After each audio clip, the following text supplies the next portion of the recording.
Desa Sumberjati, yang letaknya menempel di pinggiran kota Solo, selama ini hidup dalam ritme yang tenang dan sederhana. Pagi di sana selalu memulai hari dengan kicau burung, embun di daun padi, dan aroma tanah basah yang menyergap dari persawahan. Jalan-jalan setapak yang memotong perkampungan dipenuhi anak-anak yang berlarian, sementara para ibu sibuk menjemur kain dan menyiapkan sarapan. Waktu berjalan pelan, seolah memberi ruang bagi warganya untuk bernafas tanpa beban. Di tengah ketenangan itu, berdiri sebuah peternakan lele yang cukup besar. Kolam-kolam tanah liatnya membentuk deretan. Airnya agak keruh, namun selalu bergerak oleh sirkulasi sederhana yang dibuat pemiliknya, Pak Wiryo. Pak Wiryo, lelaki paruh baya yang dikenal rajin dan murah hati, kerap menjadi contoh bagi pemuda desa. Ia mempekerjakan penduduk setempat, memberi upah yang seringkali lebih dari yang seharusnya demi membangkitkan semangat kerja. Lele itu sabar, begitu celotehnya ketika ditanya soal rahasia keberhasilan. Ia tahan di air keruh, tetap hidup meski lingkungan tak sempurna. Kalau kita bisa belajar dari lele, hidup kita akan jadi kuat. Ucapan itu menjadi semacam adagium yang dipahami banyak orang di Sumberjati, nasihat sederhana tentang ketabahan. Di sisi lain, ada sosok lain yang nyaris tak pernah absen di urusan desa, Kepala Desa Santoso. 2 periode memimpin, ramah, dekat dengan masyarakat, dan terkenal murah hati. Santoso selalu hadir dalam acara doa, santunan, dan perbaikan fasilitas umum. Bagi warga, beliau adalah bapak desa yang patut diteladani. Tak ada yang melihat bayang-bayang gelap di balik senyum dan salamnya. Suatu malam, ketika angin membawa dingin lembab, bau tajam yang tidak biasa mulai menyusup ke perkampungan. Awalnya penduduk menganggapnya hanyalah bau lumpur atau bau amis ikan, hal lumrah pikir mereka. Namun hari demi hari, aroma itu berubah menjadi menusuk, seperti sesuatu yang sudah berhari-hari membusuk. Bima, pemuda desa yang biasa memberi makan ikan, mulai merasa mual tiap kali ia mendekati kolam.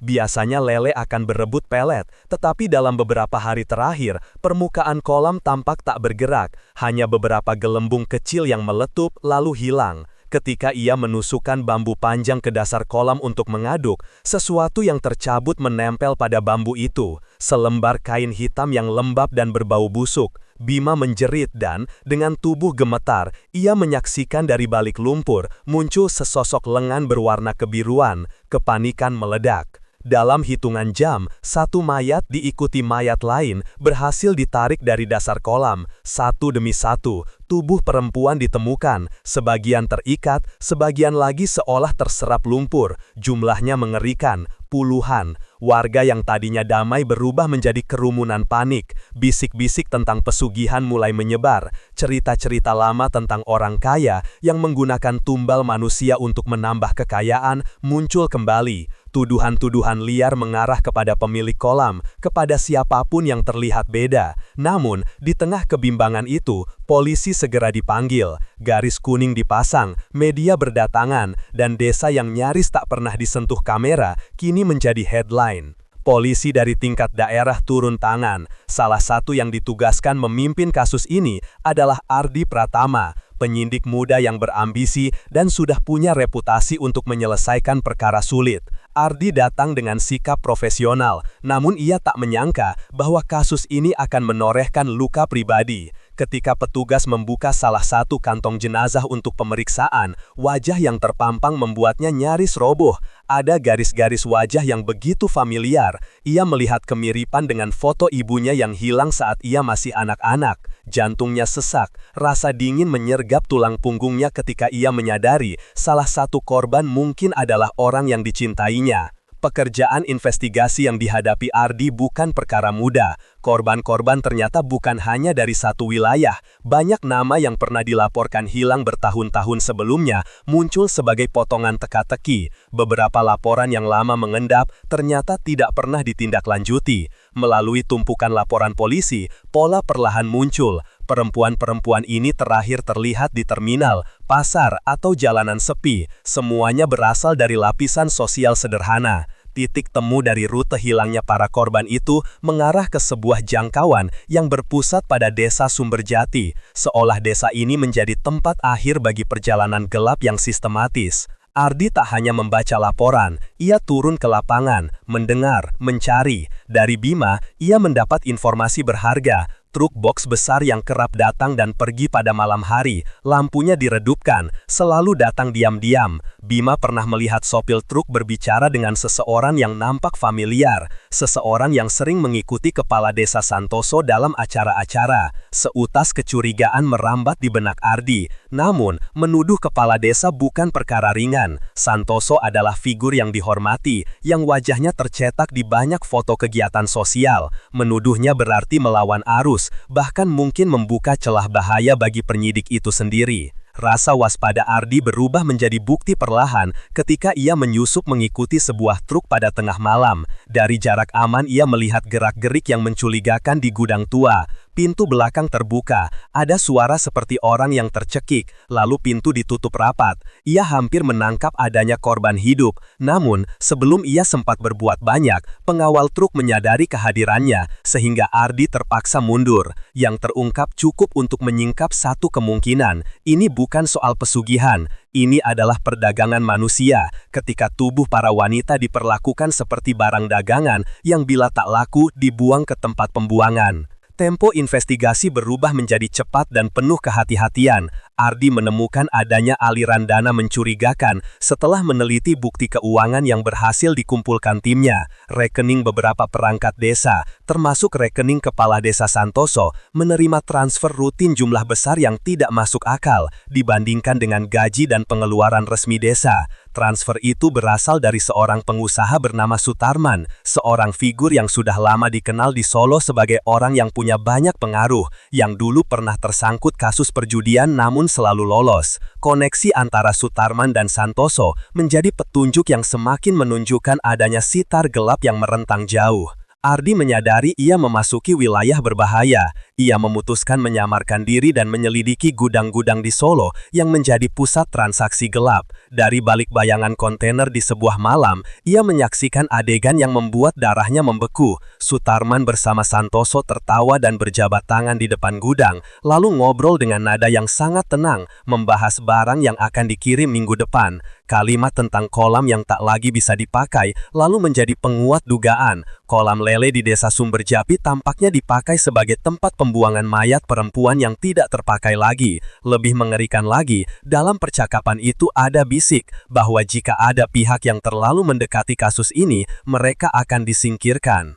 Sejak saat itulah, ancaman nyata menghampiri Ardi. Ban mobil dinasnya dilempar benda tajam. Amplop berisi ultimatum bertuliskan peringatan tersembunyi di bawah pintu kontrakannya. Ada serangan langsung di pinggir jalan. Dua pria bertopeng yang mencoba menyerangnya dengan parang. Ia selamat karena kebetulan mobil patroli lewat dan memaksa pelaku mundur. Semua itu menegaskan satu hal, jaringan ini tak akan soal pesugihan. Ini adalah perdagangan manusia, ketika tubuh para wanita diperlakukan seperti barang dagangan yang bila tak laku dibuang ke tempat pembuangan. Perjalanan investigasi berubah menjadi cepat dan penuh kehati-hatian. Ardi menemukan adanya aliran dana mencurigakan setelah meneliti bukti keuangan yang berhasil dikumpulkan timnya. Rekening beberapa perangkat desa, termasuk rekening kepala desa Santoso, menerima transfer rutin jumlah besar yang tidak masuk akal dibandingkan dengan gaji dan pengeluaran resmi desa. Transfer itu berasal dari seorang pengusaha bernama Sutarman, seorang figur yang sudah lama dikenal di Solo sebagai orang yang punya banyak pengaruh,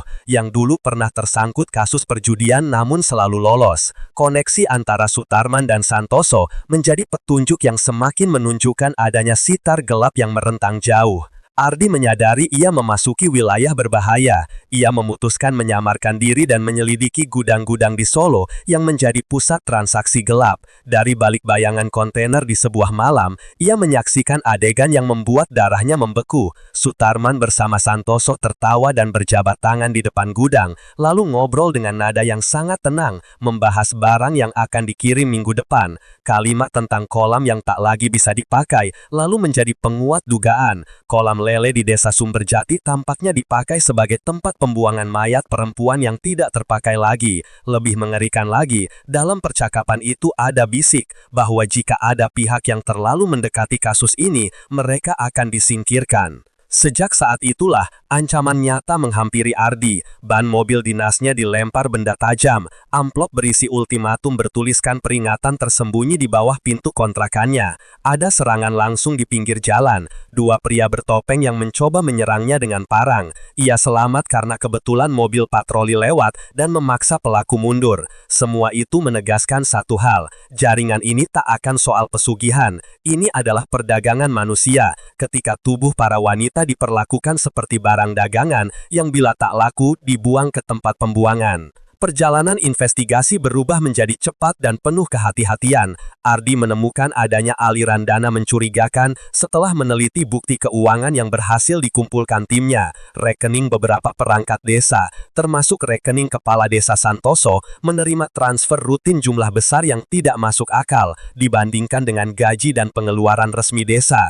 Transfer itu berasal dari seorang pengusaha bernama Sutarman, seorang figur yang sudah lama Dikenal di Solo sebagai orang yang punya banyak pengaruh, yang dulu pernah tersangkut kasus perjudian namun selalu lolos. Koneksi antara Sutarman dan Santoso menjadi petunjuk yang semakin menunjukkan adanya sitar gelap yang merentang jauh. Ardi menyadari dia memasuki wilayah berbahaya. Ia memutuskan menyamarkan diri dan menyelidiki gudang-gudang di Solo yang menjadi pusat transaksi gelap. Dari balik bayangan kontainer di sebuah malam, ia menyaksikan adegan yang membuat darahnya membeku. Sutarman bersama Santoso tertawa dan berjabat tangan di depan gudang, lalu mengobrol dengan nada yang sangat tenang, membahas barang yang akan dikirim minggu depan. Kalimat tentang kolam yang tak lagi bisa dipakai, lalu menjadi penguat dugaan. Kolam lele di desa Sumberjati tampaknya dipakai sebagai tempat pembuangan mayat perempuan yang tidak terpakai lagi.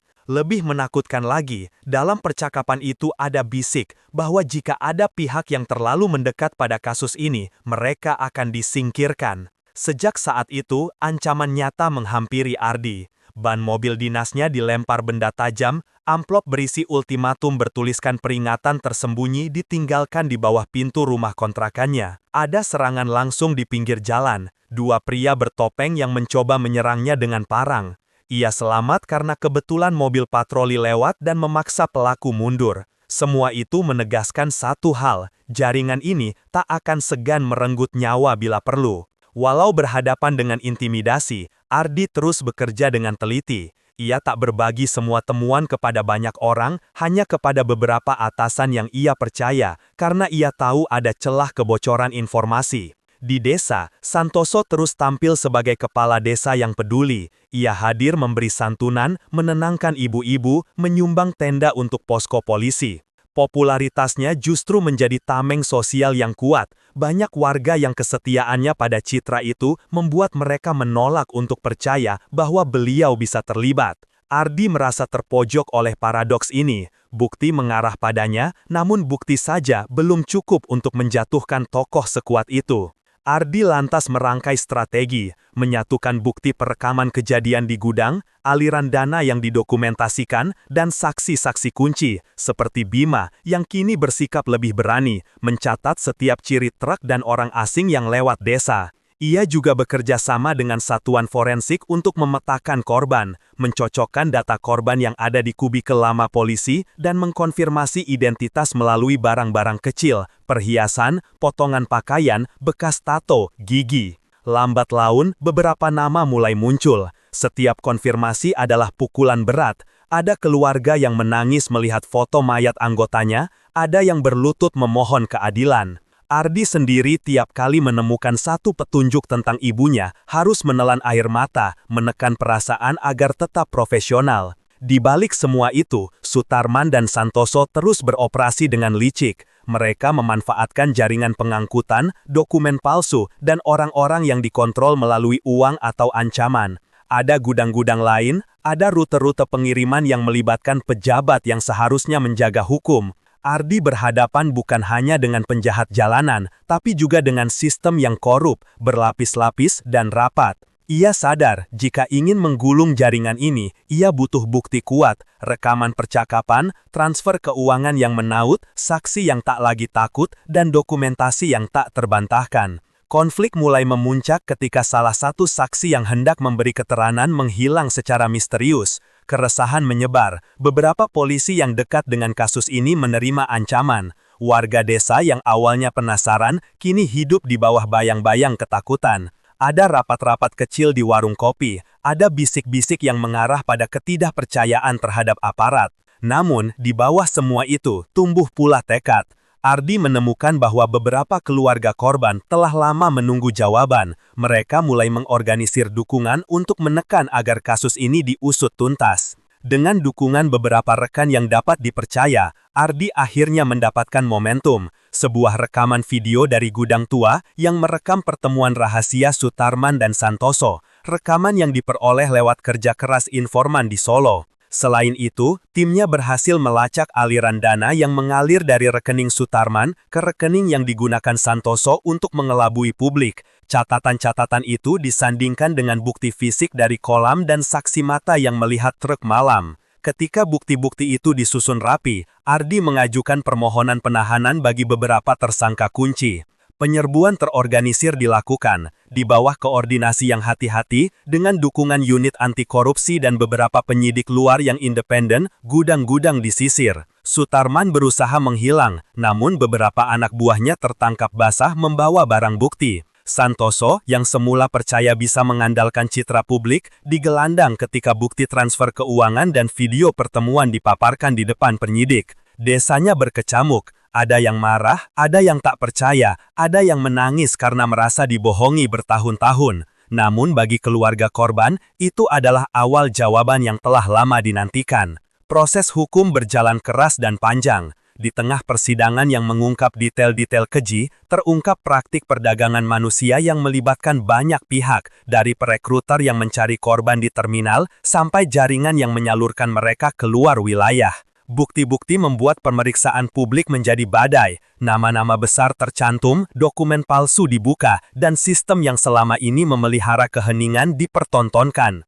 Ardi, meski berhasil menjerat para otak dan kaki tangannya, juga membayar harga. Ancaman terhadapnya tak pernah benar-benar berhenti, reputasinya dipertaruhkan oleh fitnah, keluarganya hidup di bawah pengawasan, dan luka batinnya yang berkaitan dengan ibunya terus menganga. Namun, ketika majelis hakim mengumumkan bahwa beberapa terdakwa bersalah dan mengenakan hukuman berat, ada rasa lega yang tak terucapkan, bukan hanya bagi Ardi, tetapi juga untuk keluarga korban yang akhirnya merasakan secercah adilan. Desa Sumberjati tak pernah kembali seperti dulu.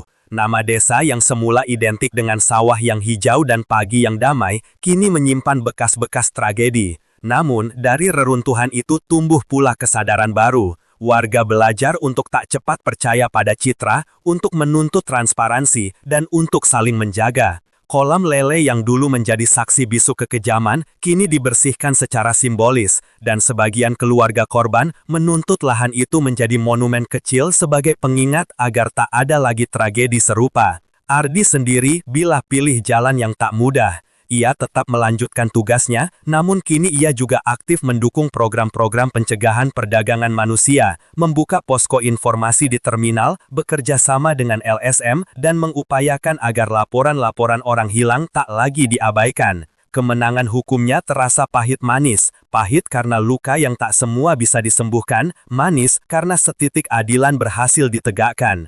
Desa Sumberjati tak pernah kembali seperti dulu. Nama desa yang semula identik dengan sawah yang hijau dan pagi yang damai, kini menyimpan bekas-bekas tragedi. Namun dari reruntuhan itu tumbuh pula kesadaran baru. Warga belajar untuk tak cepat percaya pada citra, untuk menuntut transparansi, dan untuk saling menjaga. Kolam lele yang dulu menjadi saksi bisu kekejaman, kini dibersihkan secara simbolis, dan sebagian keluarga korban menuntut lahan itu menjadi monumen kecil sebagai pengingat agar tak ada lagi tragedi serupa. Ardi, di sisi lain, memilih jalan yang tak mudah. Ia tetap melanjutkan tugasnya, namun kini ia juga aktif mendukung program-program pencegahan perdagangan manusia, membuka posko informasi di terminal, bekerja sama dengan LSM, dan mengupayakan agar laporan-laporan orang hilang tak lagi diabaikan. Lebih menakutkan lagi, dalam percakapan itu ada bisik, bahwa jika ada pihak yang terlalu mendekat pada kasus ini, mereka akan disingkirkan. Sejak saat itu, ancaman nyata menghampiri Ardi. ban mobil dinasnya dilempar benda tajam, amplop berisi ultimatum bertuliskan peringatan tersembunyi ditinggalkan di bawah pintu rumah kontrakannya. Ada serangan langsung di pinggir jalan, dua pria bertopeng yang mencoba menyerangnya dengan parang. Ia selamat karena kebetulan mobil patroli lewat dan memaksa pelaku mundur. Semua itu menegaskan satu hal, jaringan ini tak akan segan merenggut nyawa bila perlu. Walau berhadapan dengan intimidasi, Ardi terus bekerja dengan teliti. Ia tak berbagi semua temuan kepada banyak orang, hanya kepada beberapa atasan yang ia percaya, karena ia tahu ada celah kebocoran informasi. Di desa, Santoso terus tampil sebagai kepala desa yang peduli. Ia hadir memberi santunan, menenangkan ibu-ibu, menyumbang tenda untuk posko polisi. Popularitasnya justru menjadi tameng sosial yang kuat. Banyak warga yang kesetiaannya pada citra itu membuat mereka menolak untuk percaya bahwa beliau bisa terlibat. Ardi merasa terpojok oleh paradoks ini. Bukti mengarah padanya, namun bukti saja belum cukup untuk menjatuhkan tokoh sekuat itu. Ardi lantas merangkai strategi, menyatukan bukti perekaman kejadian di gudang, aliran dana yang didokumentasikan, dan saksi-saksi kunci, seperti Bima, yang kini bersikap lebih berani, mencatat setiap ciri truk dan orang asing yang lewat desa. Ia juga bekerja sama dengan satuan forensik untuk memetakan korban, mencocokkan data korban yang ada di kubikel lama polisi, dan mengkonfirmasi identitas melalui barang-barang kecil, perhiasan, potongan pakaian, bekas tato, gigi. Lambat laun, beberapa nama mulai muncul. Setiap konfirmasi adalah pukulan berat. Ada keluarga yang menangis melihat foto mayat anggotanya, ada yang berlutut memohon keadilan. Ardi sendiri tiap kali menemukan satu petunjuk tentang ibunya, harus menelan air mata, menekan perasaan agar tetap profesional. Di balik semua itu, Sutarman dan Santoso terus beroperasi dengan licik. Mereka memanfaatkan jaringan pengangkutan, dokumen palsu, dan orang-orang yang dikendalikan melalui uang atau ancaman. Ada gudang-gudang lain, ada rute-rute pengiriman yang melibatkan pejabat yang seharusnya menjaga hukum. Ardi berhadapan bukan hanya dengan penjahat jalanan, tapi juga dengan sistem yang korup, berlapis-lapis, dan rapat. Ia sadar, jika ingin menggulung jaringan ini, ia butuh bukti kuat, rekaman percakapan, transfer keuangan yang menaut, saksi yang tak lagi takut, dan dokumentasi yang tak terbantahkan. Konflik mulai memuncak ketika salah satu saksi yang hendak memberi keterangan menghilang secara misterius. Keresahan menyebar, beberapa polisi yang dekat dengan kasus ini menerima ancaman. Warga desa yang awalnya penasaran, kini hidup di bawah bayang-bayang ketakutan. Ada rapat-rapat kecil di warung kopi, ada bisik-bisik yang mengarah pada ketidakpercayaan terhadap aparat. Namun, di bawah semua itu, tumbuh pula tekad. Ardi menemukan bahwa beberapa keluarga korban telah lama menunggu jawaban. Mereka mulai mengorganisir dukungan untuk menekan agar kasus ini diusut tuntas.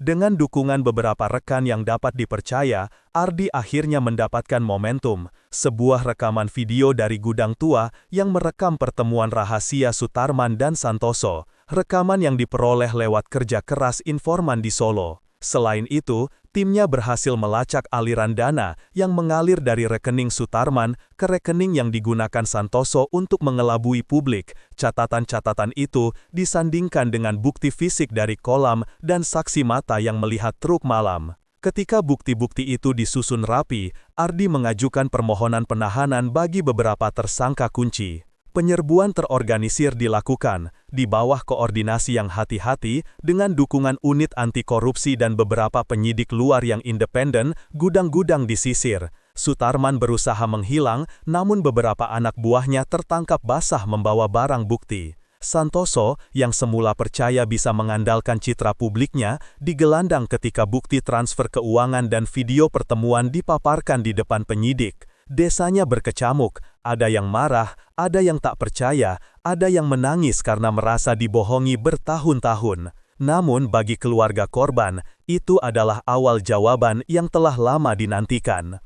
Proses hukum berjalan keras dan panjang. Di tengah persidangan yang mengungkap detail-detail keji, terungkap praktik perdagangan manusia yang melibatkan banyak pihak, dari perekruiter yang mencari korban di terminal, sampai jaringan yang menyalurkan mereka keluar wilayah. Bukti-bukti membuat pemeriksaan publik menjadi badai, nama-nama besar tercantum, dokumen palsu dibuka, dan sistem yang selama ini memelihara keheningan dipertontonkan.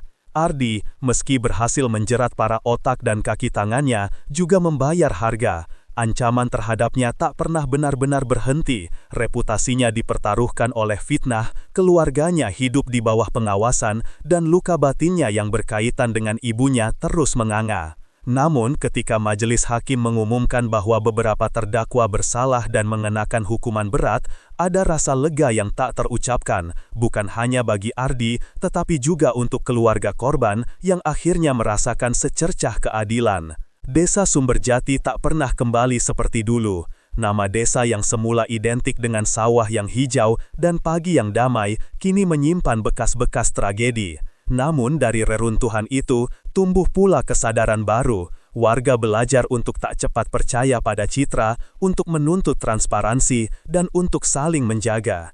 Kolam lele yang dulu menjadi saksi bisu kekejaman, kini dibersihkan secara simbolis, dan sebagian keluarga korban menuntut lahan itu menjadi monumen kecil sebagai pengingat agar tak ada lagi tragedi serupa. Ardi, di sisi lain, memilih jalan yang tak mudah. Ia tetap melanjutkan tugasnya, namun kini ia juga aktif mendukung program-program pencegahan perdagangan manusia, membuka posko informasi di terminal, bekerja sama dengan LSM, dan mengupayakan agar laporan-laporan orang hilang tak lagi diabaikan. Kemenangan hukumnya terasa pahit manis, pahit karena luka yang tak semua bisa disembuhkan, manis karena setitik keadilan berhasil ditegakkan. Malam-malam di Sumberjati kini mungkin tak lagi betul-betul hening, ada gemuruh kenangan, ada bisik tentang masa lalu. Tetapi warga belajar menata ulang hidup mereka dengan kewaspadaan yang baru.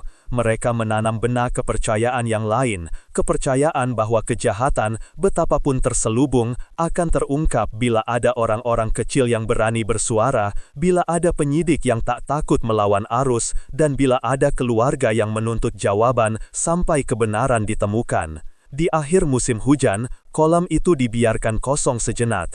Warga membangun tugu kecil di pinggirnya, bukan sekadar peringatan akan tragedi, melainkan janji kolektif bahwa tak akan ada lagi perempuan yang lenyap tanpa jejak, bahwa suara-suara kecil tak akan lagi dibungkam oleh uang atau ancaman. Ardi, saat menatap tugu itu di salah satu sore, merasakan dingin yang berbeda. Bukan dingin karena takut, melainkan dingin yang memaksa ia terus waspada, terus berjuang demi mereka yang tak lagi bisa bersuara.